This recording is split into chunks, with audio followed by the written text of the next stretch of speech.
I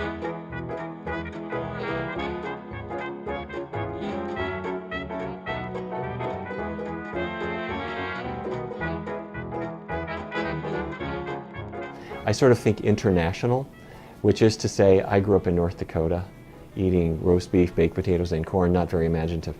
So for me, my lunch might be something from another culture, like Mexican food. A burrito made with beans and jalapeno peppers, and there's nothing that says it can't be a little spicy. My dinner might be an Italian pasta, but not covered with Alfredo sauce and all the cream and cheese and stuff. But it might have oyster mushrooms, or which are made not from oysters, but they're mushrooms. Chunky tomato sauce, artichoke hearts, those kinds of things. The beauty about a plant-based diet is the sky's the limit. You go to the farmer's market every Sunday and you see just this bounty of choices that you have. It's astounding. And so, you know, I try to eat seasonally and locally the best I can. So this time of year, a typical breakfast might be some whole grain steel-cut oatmeal with some slivered almonds and some fresh blueberries, and I add maybe a little flaxseed. Oatmeal with fruit and a little bit of nuts for breakfast. Oatmeal. Oatmeal and fruit. And oatmeal is a great whole grain to start your day with. What I do personally every morning is oatmeal. And I will have a heaping bowl or two for breakfast. Oatmeal for breakfast, oats with fruits and cinnamons, and you can throw some crunchy hemp seeds in there. Fruit in the morning, perhaps with some oatmeal, maybe an ounce of ground flax seeds. Throw some chia seeds on it. Add some almonds or pecans. You've taken this oatmeal, which is healthy and maybe has 4 or 5 grams of fiber, and you've added another 4 or 5 grams of fiber from the almonds, another 4 or 5 grams with plus the polyphenols and antioxidants from the blueberries. You can chop up some dates instead of using sugar to sweeten it. I almost always will have old-fashioned Quaker oats. I think oatmeal is one of the best grains that we can eat. It's very high in soluble fiber. It works almost like a Pac-Man going through your blood vessels and grabbing onto cholesterol and bad fats. So if you can get oatmeal into your diet on a daily basis, that's great. You're getting the protein and the healthy omega-3s from the almonds. And now you've turned this dish into something that contains as much fiber as the average American gets in a whole day. So I choose to eat a predominantly raw vegan diet. So in the morning, I'm eating nothing but fruits. I'm usually eating bananas or papayas or mangoes or dates. I would put in a breakfast meal about 2 bananas, 1 medium papaya, 1 medium mango, and maybe 4 or 5 apricots. That would be a simple breakfast. What I eat for breakfast is a little bit unusual compared to a lot of people, but I eat vegetables for breakfast. And that's because I learned that all the people in the world, except for the United States, pretty much eats vegetables as part of their breakfast. It doesn't mean that's all I eat, because I'll eat starch too, but I always make sure that I have some vegetables for breakfast. Now, people that think that that's silly, or how could you eat cooked vegetables or salad for breakfast, then have a green smoothie, but try to get some vegetables in every meal. I will frequently get a green smoothie, not a juice, but a smoothie, because I want to retain the fiber. I have a big smoothie with vegetables and frozen fruit and food-grade green tea and flax seeds and brewer's yeast and bananas and, you know, kitchen sink kind of smoothie. And I have 2 pieces of Ezekiel bread toast and fat-free hummus. So it's a lot of breakfast, but it gets me through morning exercise. I exercise almost every morning, yoga or running or gym or something. Go get a burrito that has beans and corn and rice and lettuce and tomatoes and fill it up, and it's huge. It weighs 8 pounds. 2 large salads.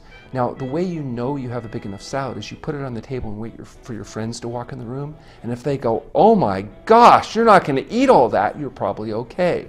If they don't react with shock and awe, you need to get a bigger bowl. And then a bunch of steamed vegetables and perhaps a serving of some kind of complex carbohydrate, potatoes, rice, or beans. If you're still hungry when you're done with all that, you start over and have another salad. You know, people think of salad like that. I think of salad like in a big bowl for 6, only I eat all of it.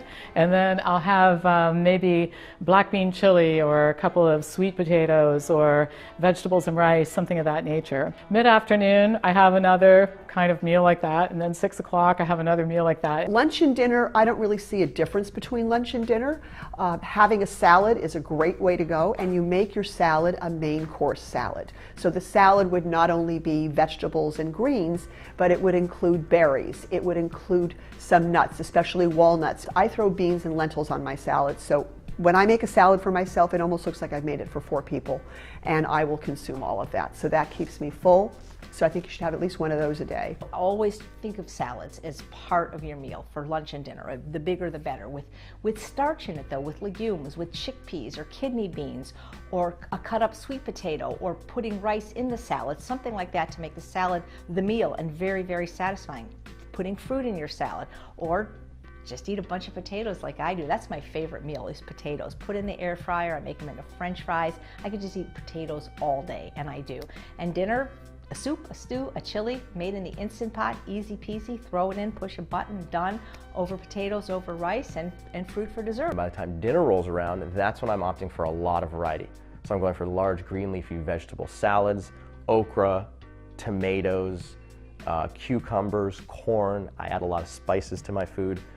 Sometimes I'll cook up a sweet potato. Sometimes I'll take some frozen peas and put that on top of a salad. I try and front load it with fruit and then back load it with a bunch of vegetables. With most meals, try to figure out a way to get your greens in. So if you're making pasta, throw broccoli in there. If you're making a salad dressing, I like to make salad dressings with no oil, so it's a whole food plant-based salad dressing. And I will actually throw kale in the blender along with mustard and vinegar and spices, seasonings to flavor the dressing, but you actually get some greens in your dressing. In the evenings, I usually try to cook some grain, like quinoa or brown rice, and then a legume, like beans or lentils. Beans are great. There's a lot of studies that show that people who eat beans 3 times a day live longer. And you might say, well, I'm not having refried beans 3 times a day. Well, you don't need to. If you have tofu, that's beans.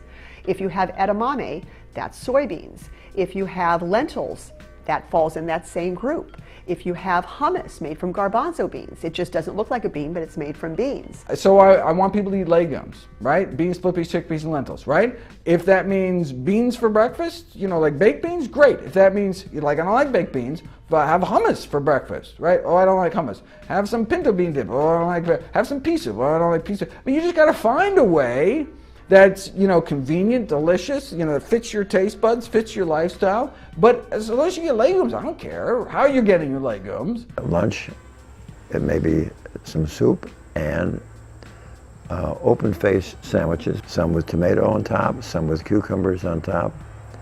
And it's always with a little layer of hummus and a lot of greens on them. Hummus should be a food group because hummus is phenomenal, and you can do all kinds of wonderful things with hummus and blend it with red peppers or blend it with make it for your kids. A meal that's really tasty and healthy. One of my favorites is my Buddha bowl that my wife brings over to the office at lunchtime. There's a bed of quinoa with a layer of kale on it, and then a whole menagerie of steamed vegetables, various types, and she makes up this lovely tahini dressing that we pour on there. And I'm getting hungry just speaking about it. My mantra is beans and greens, and then I fill in my plate with color. And it's the best way to learn how to make a plate is it needs to look like a rainbow. If it's brown and your plate is basically white and brown, you're missing all the antioxidants and phytonutrients that you should be consuming to help keep you healthy. So the standard American diet is basically a plate of brown or white food. So make it colorful.